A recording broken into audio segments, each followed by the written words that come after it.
कुरु का जन्म।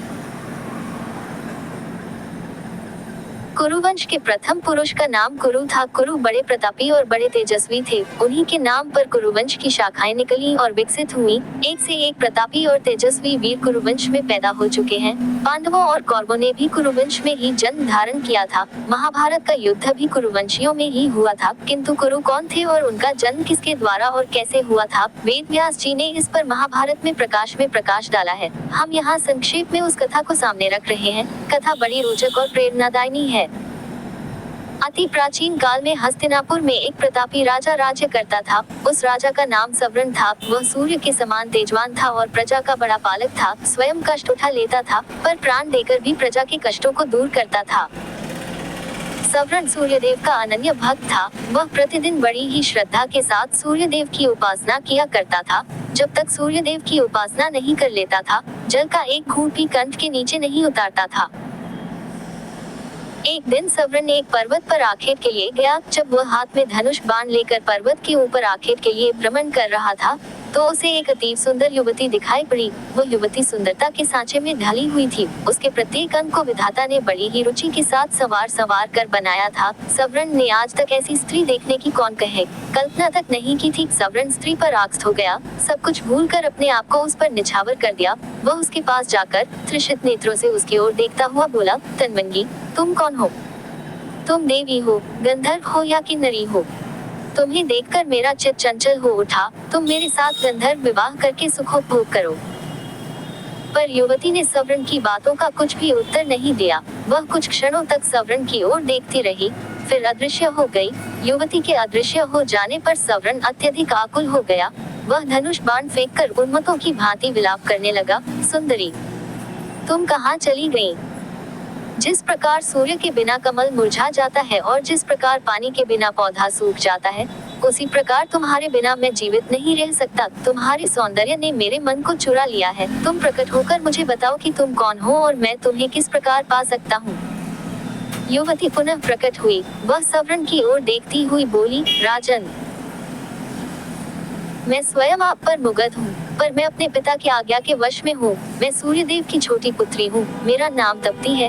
जब तक मेरे पिता आज्ञा नहीं देंगे, मैं आपके साथ विवाह नहीं कर सकती। यदि आपको मुझे पाना है तो मेरे पिता को प्रसन्न कीजिए। युवती अपने कथन को समाप्त करती हुई पुनः अदृश्य हो गई। सवर्ण पुनः उन्मत्तों की भांति विलाप करने लगा। वह आकुलित होकर पृथ्वी पर गिर पड़ा और तप्ती की पुकार से पर्वत को ध्वनित करने लगा। सवर्ण तप्ती को पुकारते पुकारते धरती पर गिर पड़ा और बेहोश हो गया। जब उसे होश आया तो पुनः तप्ती याद आई और याद आया उसका कथन, यदि मुझे पाना चाहते हैं तो मेरे पिता सूर्यदेव को प्रसन्न कीजिए। उनकी आज्ञा के बिना मैं आपसे विवाह नहीं कर सकती। सवर्ण की रगों में विद्युत की तरंग सी दौड़ उठी। वह मन ही मन सोचता रहा, वह तप्ती को पाने के लिए सूर्यदेव की आराधना करेगा। उन्हें प्रसन्न करने में सब कुछ भूल जाएगा। सवर्ण सूर्यदेव की आराधना करने लगा। धीरे धीरे सालों बीत गए। सवर्ण तप करता रहा। आखिर सूर्यदेव के मन में सवर्ण की परीक्षा लेने का विचार उत्पन्न हुआ। रात का समय था। चारों ओर सन्नाटा छाया हुआ था। सवर्ण आंखें बंद किए हुए ध्यानमग्न बैठा था। सहसा उसके कानों में किसी की आवाज पड़ी, सवर्ण, तू यहाँ तप में संलग्न है। तेरी राजधानी आग में जल रही है। सवर्ण फिर भी चुपचाप अपनी जगह पर बैठा रहा। उसके मन में रंच मात्र भी दुख पैदा नहीं हुआ। उसके कानों में पुनः दूसरी आवाज पड़ी, सवर्ण, तेरे कुटुंब के सभी लोग आग में जलकर मर गए। किंतु फिर भी वह हिमालय सा दृढ़ होकर अपनी जगह पर बैठा रहा। उसके कानों में पुनः तीसरी बार कंठ स्वर पड़ा, सवर्ण, तेरी प्रजा अकाल की आग में जलकर भस्म हो रही है। तेरे नाम को सुनकर लोग थू थू कर रहे हैं। फिर भी वह दृढ़तापूर्वक तप में लगा रहा। उसकी दृढ़ता पर सूर्यदेव प्रसन्न हो उठे और उन्होंने प्रकट होकर कहा, सवर्ण, मैं तुम्हारी दृढ़ता पर मुग्ध हूँ। बोलो, तुम्हें क्या चाहिए? सवर्ण सूर्यदेव को प्रणाम करता हुआ बोला, देव, मुझे आपकी पुत्री तप्ती को छोड़कर और कुछ नहीं चाहिए। कृपा करके मुझे तप्ती को देकर मेरे जीवन को कृतार्थ कीजिए। सूर्यदेव ने प्रसन्नता की मुद्रा में उत्तर दिया, सवर्ण, मैं सब कुछ जानता हूँ। तप्ती भी तुमसे प्रेम करती है। तप्ती तुम्हारी है। सूर्यदेव ने अपनी पुत्री तप्ती का सवर्ण के साथ विधिवत विवाह कर दिया। सवर्ण तप्ती को लेकर उसी पर्वत पर रहने लगा और राग रंग में अपनी प्रजा को भी भूल गया। उधर सवर्ण के राज्य में भीषण अकाल पैदा हुआ, धरती सूख गई, कुएं, तालाब और पेड़ पौधे भी सूख गए, प्रजा भूखों मरने लगी, लोग राज्य को छोड़कर दूसरे देशों में जाने लगे। किसी देश का राजा जब राग रंग में डूब जाता है तो उसकी प्रजा का यही हाल होता है। सवर्ण का मंत्री बड़ा बुद्धिमान और उदार हृदय का था। वह सवर्ण का पता लगाने के लिए निकला। वह घूमता घामता उसी पर्वत पर पहुंचा जिस पर सवर्ण तप्ती के साथ निवास करता था। सवर्ण के साथ तप्ती को देखकर बुद्धिमान मंत्री समझ गया कि उसका राजा स्त्री के सौंदर्य जाल में फंसा हुआ है। मंत्री ने बड़ी ही बुद्धिमानी के साथ काम किया। उसने सवर्ण को वासना के जाल से छुड़ाने के लिए अकाल की आग में जलते हुए मनुष्यों के चित्र बनवाए। वह उन चित्रों को लेकर सवर्ण के सामने उपस्थित हुआ। उसने सवर्ण से कहा, महाराज, मैं आपको चित्रों की एक पुस्तक भेंट करना चाहता हूँ। मंत्री ने चित्रों की वह पुस्तक सवर्ण की ओर बढ़ा दी। सवर्ण पुस्तक के पन्ने उलट पलट कर देखने लगा।